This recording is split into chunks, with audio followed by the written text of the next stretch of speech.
Hey guys, just thought I'd give you a rundown of my simple $160 FPV setup, which includes the ground station, the camera, and the transmitter all in one package. So if you read the article on my website, this is the box I purchased from Harbor Freight. It costs something around $15 and it's 11 inches by approximately 7 inches this way. So when I'm setting this up at the field, all I have to do is unlock the box, open it up. Okay, so inside the box I've got a 7-inch Philips LCD screen which I ripped out of a DVD slave screen that I got on eBay for something like $20. And over here on the bottom right section of the box is the camera pod that I built. It has a 600 TV line, I believe, camera that I got from Security Camera 2000. I've got a 200 milliwatt 5.8 gigahertz transmitter at the back of it here, and they're connected by an adapter, as you can see down the center, with a servo lead coming off the edge to power it.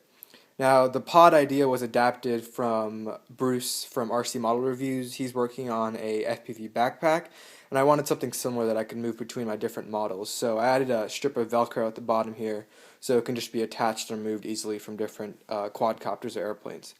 So the camera pod goes in this slot here. On this bottom left corner, I've got my two circular polarized antennas embedded in the foam. This one is the cloverleaf antenna for the transmitter, and the one back here is the skew planar antenna for the receiver.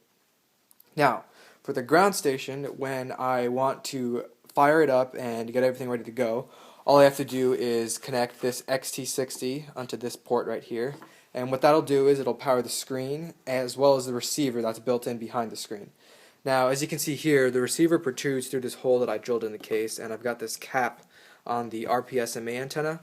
So when I'm setting up the ground station at the field, all I have to do is screw in this skew planar antenna into this slot. It'll hold in place there. And then I connect this antenna onto the RPSMA of my transmitter. And lastly, I have this small LC circuit, which is just an inductor here and a capacitor here that goes from the balance plug of a 3-cell battery onto this servo cable that I've ripped out the white wire from. So when this camera pod is on your plane, you just connect this end to the battery and this end onto here, and you'll get 12 volts power going to both the transmitter and the camera. So I'm going to see if I can plug this in with one hand real quick just to give you an idea of how this looks. So when it's connected, you get static on the screen, obviously, because there's no signal going to it. But like I say, once that's connected, you get power to both the receiver and the screen, and everything else is self-contained. So when that's transmitting, you'll get video on here, and when you unplug that, you get static back on here. Now, the last thing I just want to go over is an addition I made after I realized the amount of glare that the screen can get on really sunny days. That's what this was down here. You saw at the beginning of the video. It's a collapsible trifold shroud that I got from an idea I saw in RC groups. It's basically just a strip of foam board that I've cut 2 slits into and then beveled the edges out of here and here. And then on top, and after that, I embedded 4 neodymium magnets onto the edges here. So at the field, if it's a sunny day, all I have to do is fold this up into a rough shape like that, and the magnets will cling onto the outside metal frame of the LCD screen.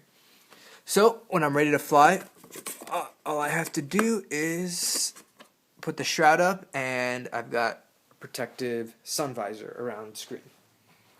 So just to give a brief recap, in order to pack this thing up, all I gotta do is disconnect this XT60, drop in my LC circuit, remove the antennas from the receiver as well as the corresponding antenna on the transmitter pod, drop them back into their foam pockets, and then I put the transmitter and camera back into its pod.